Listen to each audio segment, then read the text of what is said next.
నారదుడు పృథుచక్రవర్తితో జలంధరుడి కథ ఇలా కొనసాగించాడు. జలంధరుడు ఇంద్రపదవిలో తాను పట్టాభిషిక్తుడయ్యాడు. మరోవైపు మారుమూలలో తలలు దాచుకున్నా కూడా వదలకుండా ముట్టడింప వస్తున్న జలంధరునికి భయపడిన వారై దేవతలంతా విష్ణుస్తోత్రం చేశాగారు. నమో మత్స్యకూర్మాది నానాస్వరూపాయ సదా భక్త కార్యత్యతా యార్తిహంత్రే విధాత్రాధి స్వర్గస్థితిధ్వంసకర్తే గదా శంఖ పద్మాది హస్తాయ తేస్తు విధాత్రాది స్వర్గస్థితిధ్వంసకర్తే గదా శంఖ పద్మాది హస్తాయ తేస్తు రమావల్లభాయాసురాణాం నిహంత్రే భుజంగారియానాయ పీతాంబరాయ మఖాది క్రియాపాకకర్తే వికర్తే శరణ్యాయ తస్మై నతాస్మౌ వతాస్మః నమో దైత్యసంతాపి తామర్త్య దుఃఖాచలధ్వంసదంభోళయే విష్ణవేతే భుజం గేళతలే శయానాయార్కచంద్ర ద్వినేత్రాయ తస్మై నతాస్మ్యో నతాస్మః సంకష్టనాశనం స్తోత్రం మేతద్యస్తు పఠేన్నరః సకదా చిన్న సంకష్టః పీడ్యతే కృపయా హరేః. మత్స్యకూర్మాది అవతారములు ధరించిన వాడవును, సదా భక్తుల కార్యములు చేయుటయందు సంసిద్ధుడగువాడవును, దుఃఖములను నశింపజేయువాడవును, బ్రహ్మాదులను సృష్టించి పెంచి లయింపజేయువాడును, గధా శంఖం పద్మం కత్తి ఆదిగా గల ఆయుధములను ధరించిన వాడవను నీకు నమస్కారము కాక. లక్ష్మీపతి రాక్షసారాది గరుడ వాహనుడు, పట్టుబట్టలు ధరించిన వాడవును, యజ్ఞాదులకు కర్త క్రియారహితుడు సర్వరక్షకుడవు అవు నీకు నమస్కారమగునుగాక. రాక్షసులచే పీడించబడిన దేవతల దుఃఖమనే కొండను నశింపజేయుటలో వజ్రాయుధము వంటి వాడవును, శేషశయనుడవును, సూర్యచంద్రులనే నేత్రములుగా కలవాడవును విష్ణు నీకు నమస్కారం అంటూ దేవతల స్తోత్రాన్ని చక్రపాణి విని దేవతల కష్టానికి చింతిస్తూనే దానవులపై కోపం గలవాడై చైయ్యనతను సెయ్య వీడి గరుడ వాహనంపై కదులుతూ, లక్ష్మీ, నీ తమ్ముడైన జలంధరునికి దేవగణాలకి యుద్ధం జరుగుతున్నది. దేవతలు నన్ను ఆశ్రయించారు, నేను వెడుతున్నాను అని చెప్పాడు. అందుకా ఇందిరాదేవి, నాథా, నేను నీకు ప్రియరాలనై ఉండగా నువ్వు నా తమ్ముణ్ణి వధించడం ఎలా జరుగుతుంది అని ప్రశ్నించింది. ఆ మాటకు మాధవుడు నవ్వి, నిజమే దేవి, నాకు నీ మీదున్న ప్రేమచేత, బ్రహ్మ నుండి అతను పొందిన వరాల చేత, శివాంశ సంజాతుడు కావడం చేత కూడా జలంధరుడు నేను చంపదగినవాడు కాడు అని చెప్పి సర్వాయుధ సమీకృతుడై గరుడ వాహనారూఢుడై అతి త్వరితంగా యుద్ధభూమిని చేరాడు. మహాబలి అయిన గరుడుని రెక్కల విసురులకు పుట్టిన గాలి వలన రాక్షస సేనలు చెల్లాచెదరై నేల రాలిపోసాగాయి. అది గుర్తించిన జలంధరుడు ఆగ్రహంతో ఆకాశానికి బాణాలతో రథచక్రాలని ధనుస్సుని చూర్ణం చేసేశాడు. విష్ణువు అతని గుండెలపై ఒక గొప్ప బాణాన్ని గాడనేశాడు. ఆ బాధామయ క్రోధంతో జలంధరుడు గదాధరుడై ముందుగా గరుడుడి తలపై మోదదంతో గరుత్మంతుడు భూమికి వాలాడు. తక్షణమే విష్ణువు అతని గదను తన ఖడ్గంతో రెండుగా నరికివేశాడు. అలిగిన అసురేంద్రుడు విష్ణువు ఉదరాన్ని పిడికిట పొడిచాడు. అక్కడితో విష్ణువుకి జలంధరుడికి బాహుయుద్ధం ఆరంభమైంది. ఆ భుజాస్ఫాలనలకు, ముష్టిఘాతాలకు, జానువుల తాకిళ్లకి భూమి మొత్తం ధ్వనిమయమైపోసాగింది. భయావహమైన ఆ మనోహర కలహంలో జలంధరుని బలాపరాక్రమాలకు సంతుష్టుడైన విష్ణువు, నీ పరాక్రమం నన్ను ముగ్ధుణ్ణి చేసింది, ఏదైనా వరం కోరుకో అన్నాడు. విష్ణువు అలా అనంగానే జలంధరుడు, బావా, రమారమణ, నీవు నాయందు నిజంగా ప్రసన్నుడవే అయితే నా అక్కగారైన లక్ష్మీదేవితోనూ నీ సమస్త వైష్ణవ గణాలతో సహా తక్షణమే వచ్చి నా ఇంట కొలువుండిపొమ్మని కోరాడు. తానిచ్చిన మాట ప్రకారం తక్షణమే దానవ మందిరానికి తరలి వెళ్లాడు విష్ణువు. సమస్త దైవస్థానాలలోనూ రాక్షసులను ప్రతిష్ఠించాడు జలంధరుడు. దేవసిద్ధ గంధర్వాదులందరి వద్ద ఉన్న రత్న సముదాయాన్నంతటినీ స్వాధీనపరుచుకున్నాడు. వాళ్లందర్నీ తన పట్టణంలో పడి ఉండేటట్లుగా చేసుకుని తాను త్రిలోక ప్రభుత్వాన్ని నెరపసాగాడు. ఓ పృథుచక్రవర్తి, ఆ విధంగా జలంధరుడు లక్ష్మీనారాయణులను తన ఇంట కొలువుంచుకుని భూలోకమంతటినీ ఏకఛత్రాధిపత్యంగా ఏలుతుండగా విష్ణుసేవా నిమిత్తంగానే నేను ఒకసారి ఆ జలంధరుని ఇంటికి వెళ్లాల్సి వచ్చింది.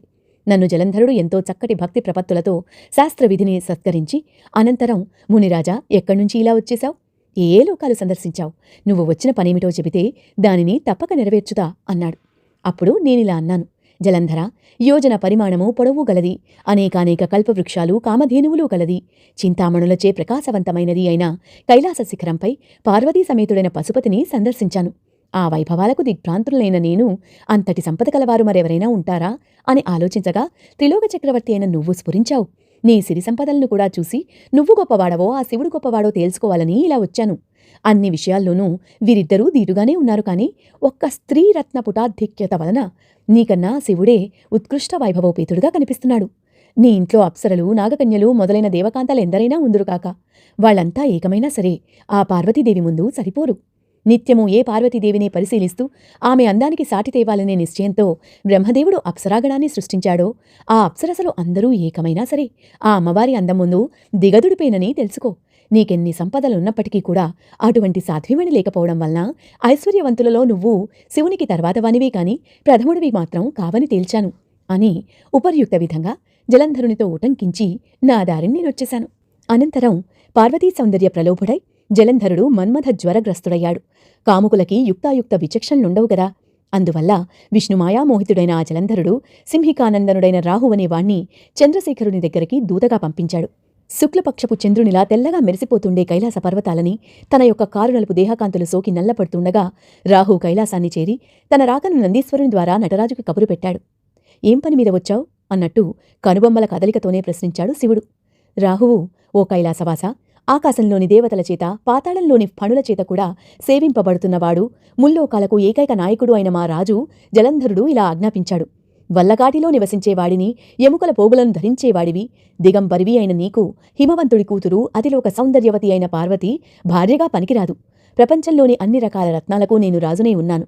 కాబట్టి స్త్రీరత్నమైన ఆ పార్వతీదేవి కూడా నాకు సమర్పించు.